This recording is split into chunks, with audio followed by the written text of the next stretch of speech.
کچھ باتیں ایسی ہیں کہ جو انتہائی بلاغت کی ہیں، سمجھ کی ہیں۔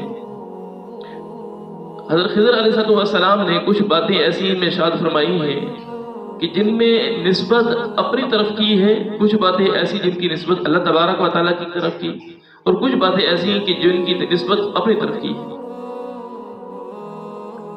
یہ بات بھی یاد رکھیے، ہم ایمان مفصل ایمان مجمل پڑھتے ہیں، اس میں عقیدے کا بیان ہے۔ عمومی طور پر تو لوگوں کو پتہ نہیں ہے کہ عقیدہ کہتے ہیں کس کو ہے۔ کس سے پوچھا جائے کہ عقیدہ کسے کہتے ہیں تو کہتے ہیں کہ نماز پڑھنا، قرآن پڑھنا۔ یہ عقیدہ نہیں، یہ تو احکامات ہیں۔ عقیدہ یہ ہے کہ اللہ کی ذات پر ایمان رکھنا، اللہ کے رسولوں پر ایمان رکھنا، فرشتوں پر ایمان رکھنا، کتابوں پر ایمان رکھنا، اچھی بری تقدیر اللہ تعالیٰ کی طرف سے ہے اس پر یقین رکھنا، اور موت کے بعد اٹھنا جو ہے اس پر یقین رکھنا، یہ عقیدہ ہے۔ تو ہم کہتے ہیں کہ ہر اچھی اور بری تقدیر اللہ تعالیٰ کی طرف سے، یعنی جو خیر پہنچتی ہے بندے کو یا شر پہنچتا ہے، یہ اللہ تعالیٰ کی طرف سے ہے۔ یہ بات بالکل ٹھیک بات ہے۔ مثال کے طور پر ایک آدمی کو بیماری پہنچی ہے تو بیماری اللہ تعالیٰ کی طرف سے ہے، صحت بھی اللہ تعالیٰ کی طرف سے ہے۔ ایک آدمی کو فائدہ حاصل ہوا، وہ بھی اللہ تعالیٰ کی طرف سے ہے۔ ایک آدمی کو نقصان پہنچا ہے، وہ بھی اللہ تعالیٰ کی طرف سے ہے، کہ اللہ تعالیٰ کی طرف سے لکھا ہوا ہے۔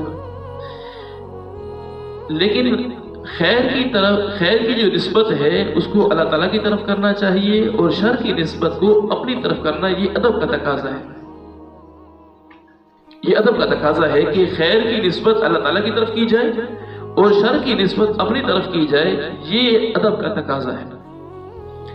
قرآن پاک میں حضرت موسیٰ علیہ السلام کا تذکرہ آتا ہے کہ فرماتے ہیں والذی هو یطعمنی ویسقین وَإِذَا مَرِضْتُ فَهُوَ يَشْفِي، کہ وہی رب ہے جو مجھے کھلاتا ہے اور مجھے پلاتا ہے۔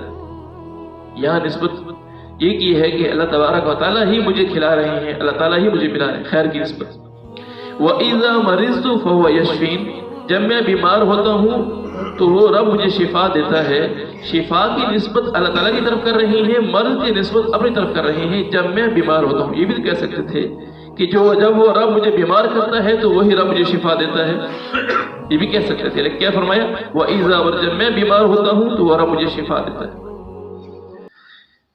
یہاں بھی اسی طرح کا معاملہ ہے کہ حضرت خضر علیہ السلام نے جب کشتی کو توڑا ہے تو انہوں نے کیا فرمایا ہے یہاں پر کشتی کو توڑنے میں؟ تو انہوں نے فرمایا کہ میں نے اس بات کا ارادہ کیا کہ میں اس کشتی کو عیبدار کر دوں۔ اس کی وجہ کیا بنی ہے؟ یعنی عیبدار کرنے کی وجہ کہ یہ تاکہ آگے بادشاہ چھین نہ لے، عیب کی نسبت، چونکہ یہ ایک یعنی اچھی چیز نہیں، اس لیے عیب کی نسبت اپنی طرف کر رہے ہیں کہ میں نے اس بات کا ارادہ کیا۔ فَأَرَدْتُ أَنْ أَعِيبَهَا، عیب کی نسبت اپنی طرف کی ہے۔ آگے جب فرمایا کہ جب میں نے لڑکے کو قتل کیا ہے تو لڑکے کو قتل کرنا، اب یہ قتل کرنا ایک یعنی برائی کی نسبت ہے، اس کو اللہ تعالیٰ کی طرف کرنا، یہ یعنی ادب کا تقاضا یہ ہے کہ ان کی طرف نسبت نہ کی جائے، اور اس کے اندر ایک خیر چھپی ہوئی کہ اللہ تبارک و تعالیٰ اس کا بہترین بدل عطا فرمائیں گے، اس کے بدلے میں۔ آگے یہ بات بھی ارشاد فرمائی ہے کہ اللہ تبارک و تعالیٰ سے امید ہے کہ اللہ تعالیٰ اس کے بدلے میں ان کو بہترین بدل عطا فرمائیں گے اس کے بدلے۔ تو اس لیے یہاں ارشاد فرمایا فَأَرَدْنَا، بس ہم نے ارادہ کیا، یعنی یہاں دو باتیں تھیں، تو اردنا یعنی ہم نے ارادہ کیا، یعنی میں نے اور اللہ تبارک و تعالیٰ نے ارادہ کیا، یعنی اللہ تعالیٰ نے خیر پہنچانے کا ارادہ کیا اور قتل کرنے کا ارادہ میں نے کیا۔ خیر کی نسبت اللہ تعالیٰ کی طرف کی ہے اور شر کی نسبت اپنی طرف کی ہے۔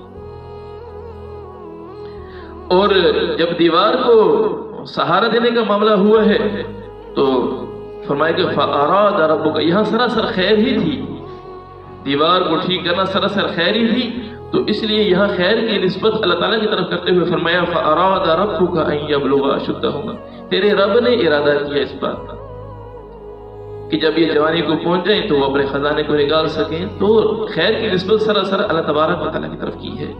تو اس لیے ادب کا تقاضا یہ ہے کہ جب کوئی خیر کا معاملہ ہو تو خیر کی نسبت اللہ تعالیٰ کی طرف کرنی چاہیے، اور جب برائی کی نسبت ہو یعنی اگرچہ اللہ تعالیٰ کی طرف سے ہر چیز مقرر ہے لیکن نسبت اپنی طرف کرنی چاہیے، ادب کا تقاضا ہے۔